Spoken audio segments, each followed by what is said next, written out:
When the moon hits your eyes like a big pizza pie, that's amore. When the world seems to shine like you've had too much wine, that's amore. Bells will ring, ting-a-ling-a-ling, ting-a-ling-a-ling, and you'll sing Vita Bella. When the stars make you drool like a pasta fazool, that's amore. Welcome to Garam Khana with your host, Chandradat. In this time of COVID lockdown, when we are very anxious and nervous, it is still important to eat healthily and fresh local foods. So today, I'm going to show you how to make a marinara sauce. That classic tomato-based sauce that is used in pizza, pasta, bread, breadsticks.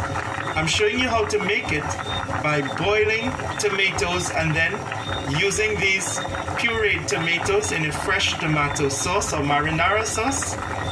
And if we go across here, we'll see my ingredients that I'll be using: garlic, onions, Italian seasonings, fresh basil, some salt, sugar, and olive oil. So what will I serve this marinara sauce with? Because I'm in Jamaica, I'm going to be radical with you and serve it with roasted breadfruit.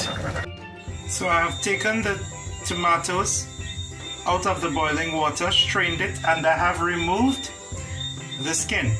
I'm now going to puree this in a blender and then begin the cooking process. And in fact, I should not say onions, I'm just using one large onion. I'm going to make sure it doesn't cook too quickly, so I'm going to sweat these onions.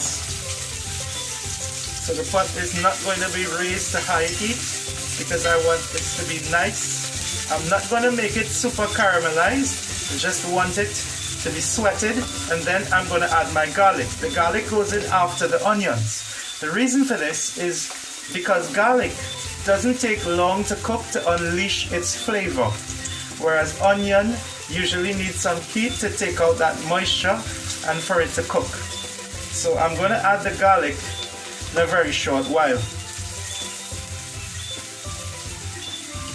What is interesting about my marinara recipe is that my marinara recipe is a way of people in the Caribbean or anywhere in the world taking advantage of their local resources. For example, right now in Jamaica, tomatoes are very cheap, and it could actually be cheaper to make the tomato sauce or marinara sauce with fresh tomatoes, plum tomatoes, rather than actually buying canned tomatoes. So that is why I showed you today that you boil the tomatoes and then you take the skin out and puree it. So that's something that I really think is important for sustainable living. We don't need to go in the supermarket and buy fancy ragu or prego. No, we can have our own. And if you see, there's a little color change in our onion, and I like how it's looking, so I'm now going to add my garlic to the mix. So in goes the garlic.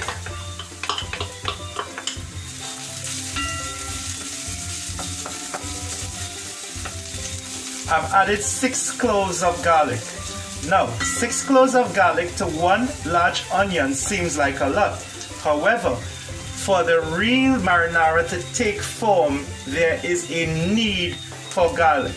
And I have a lot of Italian friends who've given me their recipes over the years, who lived with me in London, Korea, Holland, and they all claim that garlic and basil together with olive oil and tomatoes form, really like an important pantheon in flavor for Italian cooking. So I'm just going to try to replicate those instructions given to me by my friends. I'm not trying to hybridize cooking today.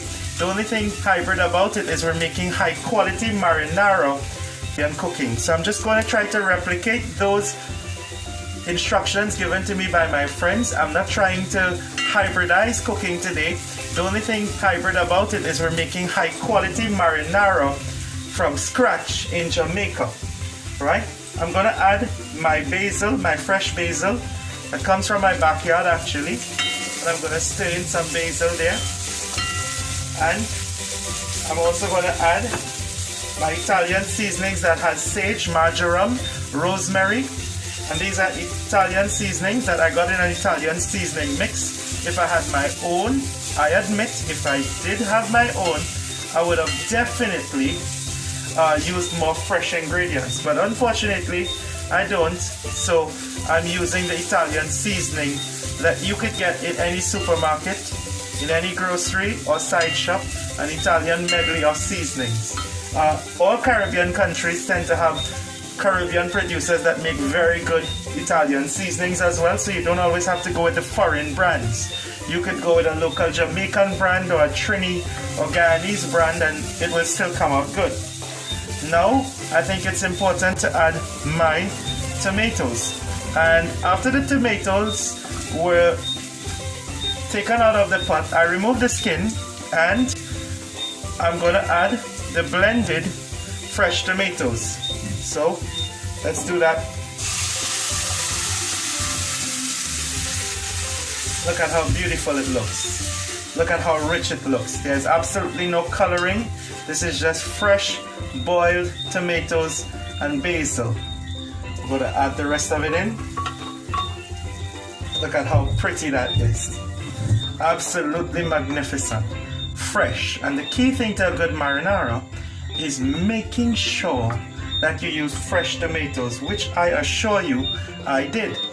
Meanwhile, what about making sure we take out the acidity of the tomatoes? Some people will say it might be very acidic, and they could be correct. So how do we solve this problem?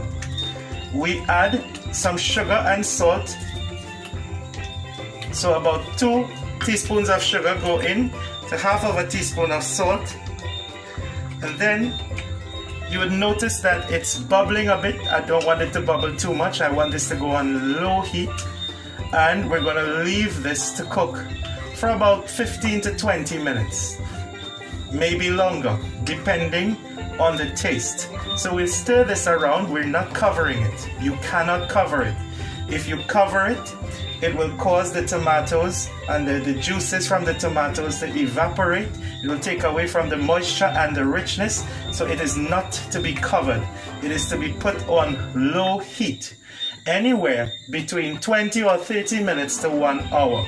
So beautiful this is, and if it has reduced somewhat to the consistency we expect. We're back live, and what I can show you is that our marinara sauce is well formed. After about 20 minutes, it's certainly the consistency we expect of a marinara. Right, I have little bits of bubbles in there, not too many, because I'm on low heat. The color is all natural. There's been nothing added. So I'm going to put in a little bit of black pepper. This was not done earlier. I'm also going to put in some fresh basil because we've pretty much finished our dish.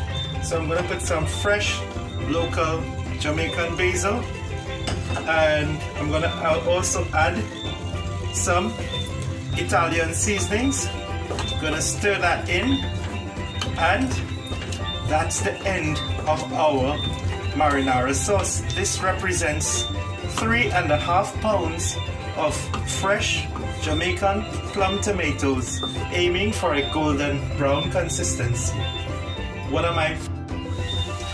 And what we can see is that I've turned the breadfruit over. It's already golden brown, and I flipped it on the other side and it's turning golden brown again. So this will be out of the pot in about a minute or less than. In fact, I like this one. I don't want it burnt. I don't want it to be very dark brown. So I'm going for golden brown consistency. And I put it in my rack here, or my drainer. I'm going to take out the others. And you could probably go for a darker brown color if that's what you're aiming for. But for so this is our final dish, our final presentation. I hope you've enjoyed it. Mashike Mogoyo.